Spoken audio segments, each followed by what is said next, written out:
Samuel Fish, Mr. Fish, Sammy to my friends. Hi everybody, welcome again to another episode of Fish Keeping Jamaica. Welcome to my channel. Okay, so today I'll be looking at two survey questions. It's going to be a part 2 video where I'll be looking at one, I'll be looking at what is your most expendable fish, and two, when you come home, when you go buy your aquarium and you realize that a fish is dead, what do you do? Do you just take out the fish and throw it away? Do you change water? Do you allow the fish to stay because you have snails to actually consume it? Let's look at some of the ideas or some of the strategies employed by some fish keepers in which I know, in which they have experienced these situations before, or is a probability that if they experience it, what they would have done. I'm sorry. If I came home and I saw a dead fish, that one, singular, in my tank, what is the procedure that I go through afterward? Well, I would evaluate the fish. Has it been beat up? Does it have any fungus? Does it have any signs of illness? Does the body look like it's been a couple of rounds with Manny Pacquiao? Then I would assume that it just died from being attacked, which means it had nothing to do with the water. Was the fish ill before I left? Was it not doing too well with it? If it was not doing too well, but the other fish in the tank were, well then maybe it was just that the fish's time to go. So I wouldn't necessarily, no red flags. Are the other fish in the aquarium acting funny? Because if the other fish in the aquarium acting funny, well then maybe I got a problem. Are they gasping for air? Because that's a sign of ammonia spike. But to be safe, anytime I get a fish dead in the aquarium, because I don't know how long it's been there, at the minimum I do a 50% water change, just to take out any because it's been rotting in the aquarium, right? So all that rotted water, you want to get that out of there. So at the minimum, I'll do a 50% water change. Find your fish dead. What do you do next? What is your first steps? Do you do a water change? What do you do? Now that's a great question. Everyone's different, but your first initial thing you need to do is to examine what the body looks like. Depending on how long it's been there, you want to see if the fins are damaged, if you want to make sure that there's certain types of holes in it or any kind of things that can tell if it was sick or any of that. You want to examine it before you do any of that.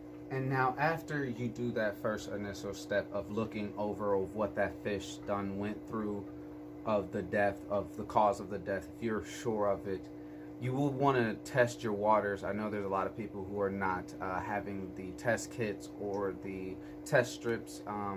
So in that case, step 2, if you don't have the test kits or the test strips, I would go immediately to third step, which is a water change.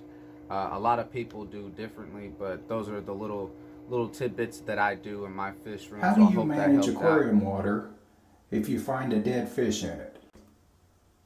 Well, I try to keep a pretty good watch on my aquaria,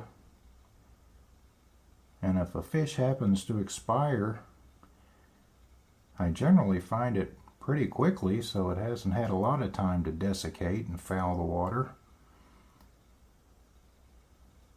But if a fish is expired and I've missed it for quite some time, I'm going to do a major water change to get the pollutants out of the water, and hopefully the rest of the inhabitants won't have suffered too much while the water was foul. Here you can see a couple of, well, actually my only 2 remaining female cherry shrimp. One expired and I removed it immediately, so the water wasn't fouled very much at all. And if the camera will focus properly, you should be able to get one of the 2 males I have on camera. There's one of the males.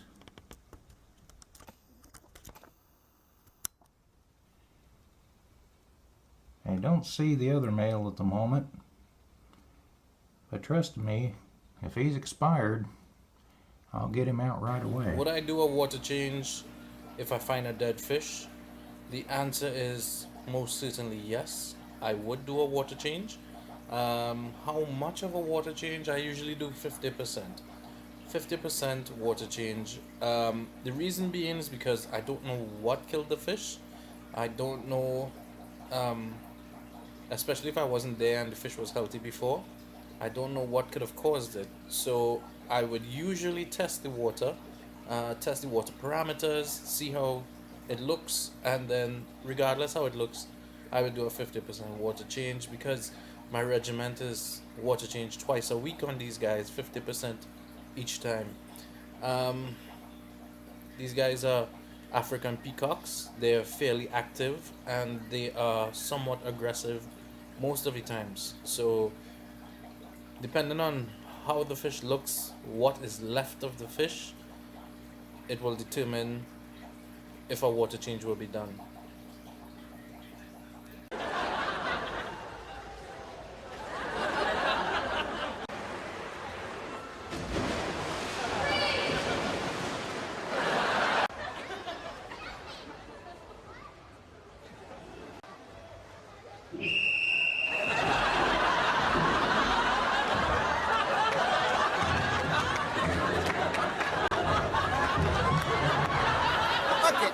Now that you have listened to those fish keepers, now you have listened to my friends actually share with you what they would do with regard to dead fish, how they would manage the water. Let me share with you my story.